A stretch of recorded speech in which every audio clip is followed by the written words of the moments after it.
Hey guys, how's it going? Just me, Nestor2 here, and it is time for the next figure matchup.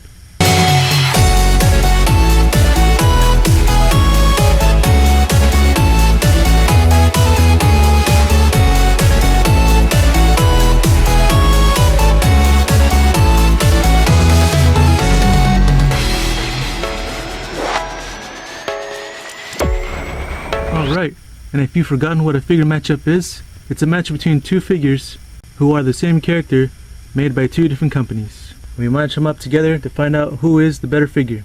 And today we'll be taking a look at the character Hawk. On this corner we have the DC Direct Brightest Day Hawk. Came out around 2011.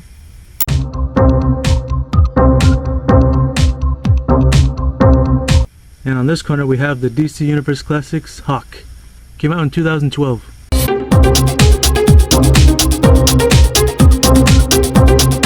So these figures are about a year apart, maybe less. So let's find out who is the better figure. Let's get started. Starting with accessories, we'll take a look at the DC Direct version first. It comes with this base / stand. It's a white lantern logo. And it's cool, but all the figures in the wave came with this. So it's not too special, but at least it helps the figure stand up in case you can't. It's got the peg right there. So yeah. The figure does have a peg hole right there, only on this side of his feet. So you can put the stand on his foot. And it's on there. And here is DC Direct Hawk on his stand. So that's it for his accessories. And for Mattel, he only comes with one accessory, which I do not have. It was a Build-A-Figure piece to Necron. So yeah, it does not come with a base or anything like that. So that's it for his accessories. And now we'll be taking a look at the figure's sculpt, paint, and size. Here is DC Direct Hawk. DC Direct always giving you good detail, so let's take a look at him. And he looks good. Hawk being the spirit of war, so he's gotta look angry, and they gave it to you. His face looks angry. He's like, you know what, his mask kinda reminds you of Ultimate Warrior from old school wrestling. Anyways, body sculpt's pretty good. It's pretty basic, you know, it's just, there's no detail other than the, paint. So from what I can tell, he's an original sculpt. I don't think they reused this for Aquaman or the others in this line. They might have used it for Deadman, but of course they did the changes, if they did. And he looks good. He looks really muscular, and his paint is, all the red parts are glossy. Not sure why. I guess it kind of adds to the look. His hands are slightly sculpted and like almost like he's got nails, but not too major though. Of course, he's got the paint everywhere. He's gonna need it. Going on to the back, you see his ass. It's ridiculous. He's got the paint everywhere he's gonna need, and yeah, it's pretty simple. And he's got the wings right here, which are accurate. But to be honest, they don't really look that great. I mean, they look okay, but I don't know. There's something about it. Something about it makes me think like it feels kind of amateur, like as if it was customized by somebody.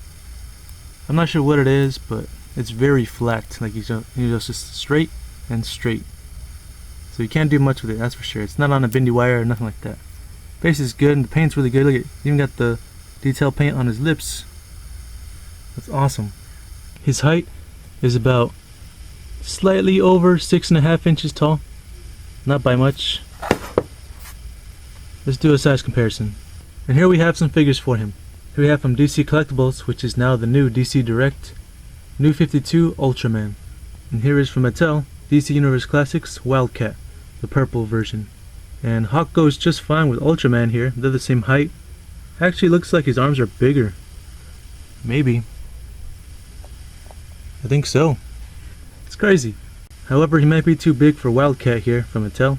I mean, Hawk is a big guy, so you might be able to get away with that. But now he's going to be this much bigger than Superman of the DCUC, Batman and all them. So I'm not sure about that one. And for his articulation, let's get into it. He has a ball jointed head, so you can turn left and right just fine. You can look up slightly, but not really. You can look down, not much as well. You can do tilt, yeah. Pin a socket at the shoulders, so you can go all the way up and all the way around. Not hindered by the wings at all because they're going that way. Side to side like that. Bicep swivel. Single jointed elbow. wrist swivel, and no waist cut, surprisingly. It does have a swivel right here for the legs. You can go up this far. Cannot go back very far at all due to his butt. You know what? I noticed there's like a paint rub right there. What the hell? Anyways, single jointed knee and swivel at the shin. But when you break it, it looks weird. You see that? It's not natural. And that's it. And now we'll get into the figure's sculpt, paint, and size. Here is Mattel Hawk. He looks pretty good. He's supposed to be the spirit of war. So he looks angry, and yes, check. He looks angry.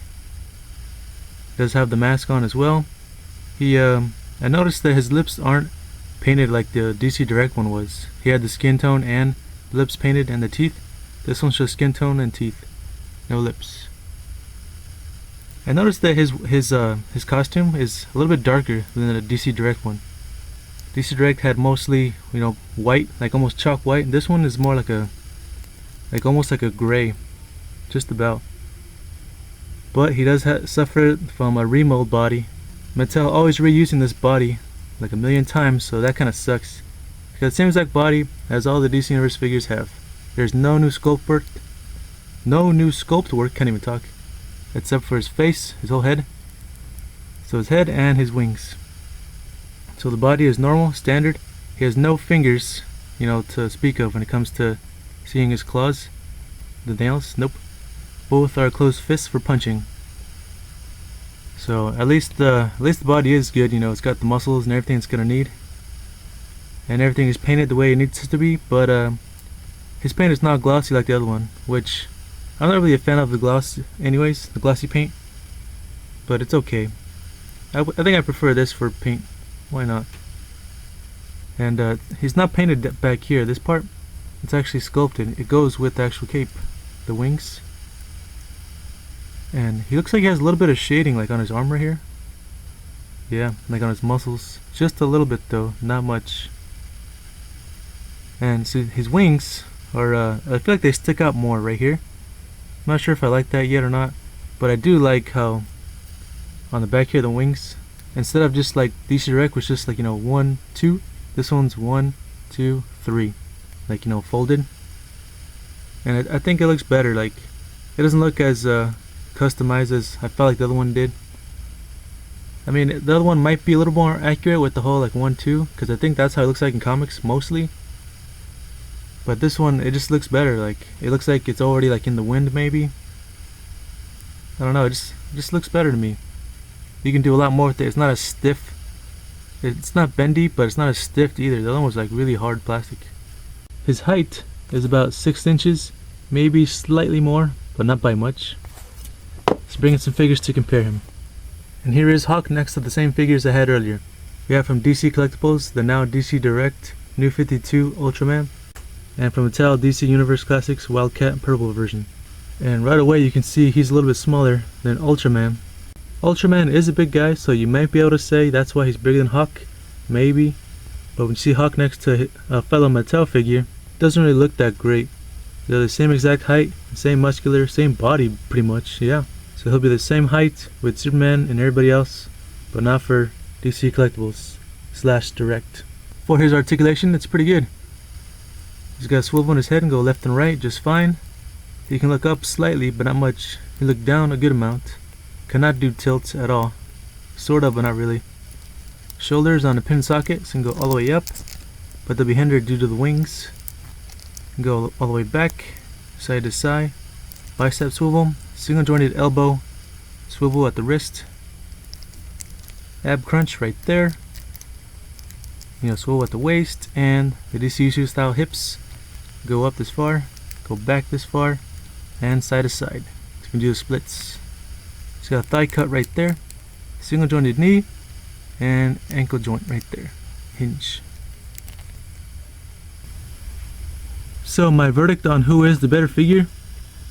Well, it just kind of depends, you know. If you want Hawk to be bigger than most figures, then you gotta go with the DC Direct. But if you want more articulation, you gotta go with Mattel. For sure, the DC Direct has the better head sculpt. His mask kind of sticks out more off his face. This one doesn't, it's kind of flat. But also his head's a little bit too big. As much as I like the classic white colors on DC Direct, Mattel just looks a little better with the darker, kind of grayish with some shading in there to highlight his muscles. I don't like the wings on the DC Direct that much.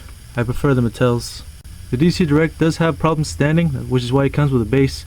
But what if I don't want him to have a base? Since he has no ankle joints and his feet are just flat, he can only stand one way. I mean, he's standing the way he is now, so that was actually a miracle to get him in that position. Mattel's got no problem standing up in any position, for the most part. So I'm okay with Hawk being bigger than Aquaman, Wildcat, and characters like that. But do I want him bigger than Superman? I don't know. Or the same size? In that case, do I want Hawk to be the same size as Batman or Superman? The size is an issue, so it just kind of depends on your taste.